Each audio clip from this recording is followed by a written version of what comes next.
Hello আসসালামু আলাইকুম, আমি Sajia Murad. Welcome back to my new video. হঠাৎ আমি চলে এসেছি গ্রামে এসেই প্রথম খেয়ে নিলাম খেজুরের রস। এটা আমার খুবই পছন্দের একটা জিনিস, যেটা সকাল সকাল শীতের ভিতর খেতে আমার খুবই ভালো লাগে।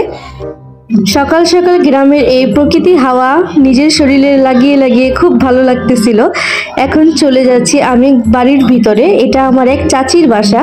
এদিকে আমাদের দাওয়াত দেওয়া হয়েছিল শীতের পিঠা খাওয়ানোর জন্য। তো এদিকে কাকিমা পিঠা তৈরি করতেছে, এটা আমি দেখতেছি আর আমার খুবই লোভ লাগতেছিল যে এই পিঠাটা কখন রেডি হবে আর কখন এটা আমি খাবো, কারণ এটা আমার পছন্দের একটি পিঠা। এটা হচ্ছে ভিজা পিঠা। আমি জানি না কোথায় কোন দেশে কি বলে এই নামটাকে, আমরা ভিজানো পিঠা বলি।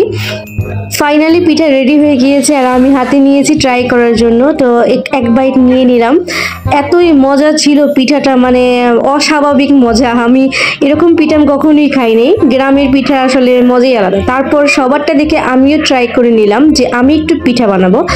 কখনোই আমি পিঠা বানাইনি, এই প্রথমবার আমি মাটির চুলাতে পিঠা বানানো বানাচ্ছিলাম। তো সবাই দেখে এটা হাসতেছিল, মজা নিচ্ছিল আমার সাথে যে আমি পিঠা বানাতে পারি না, তবে আমি ট্রাই তো করতেছি।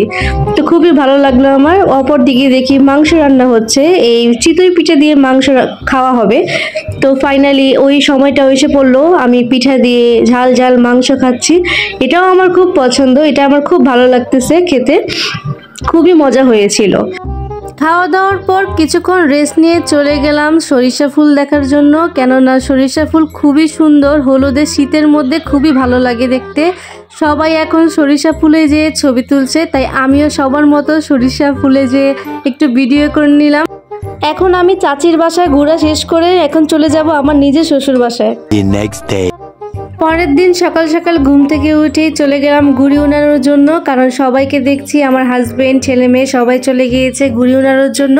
তাই আমিও একটু চেষ্টা করলাম যে ঘুড়ি উড়াতে পারি কিনা। ফার্স্টবারের মতো দেখলাম খুবই সুন্দরভাবে আমি ঘুড়ি উড়িয়ে ফেলেছি। আমি নিজেই তো অবাক হয়ে গিয়েছি, কারণ এত সুন্দর করে ঘুড়ি উড়ানো আমার পক্ষে তো সম্ভবই ছিল না। বাট এটা আমার বাস্তব হয়েছে, আমার ছেলে মেয়ে আমাকে একটু হেল্প করেছিল তাই। এখন আবারও 3-4টা ঘুড়ি উড়ানোর পর আমার হাজব্যান্ড আরেকটা ঘুড়ি নিয়ে আসছে। মোট 5টা ঘুড়ি আমরা উড়িয়েছিলাম সেদিন। তারপর ঘুড়ি উড়ানো শেষ করে আমরা মানুষের ক্ষেতে কাঁচামরিচ চুরি করার জন্য গিয়েছিলাম। ফাইনালি আমরা অনেকগুলা কাঁচামরিচ চুরি করেছি, আমি আর আমার মেয়ে মিলে। ওরা দেখেছে বাট আমাদের কিছু বলে নাই। এবার গ্রামের বাড়িতে থাকতে আমাদের খুবই ভালো লেগেছে, অনেক বেশি দিন থেকেছি এবং অনেক বেশি মজা করছি সবার সাথে।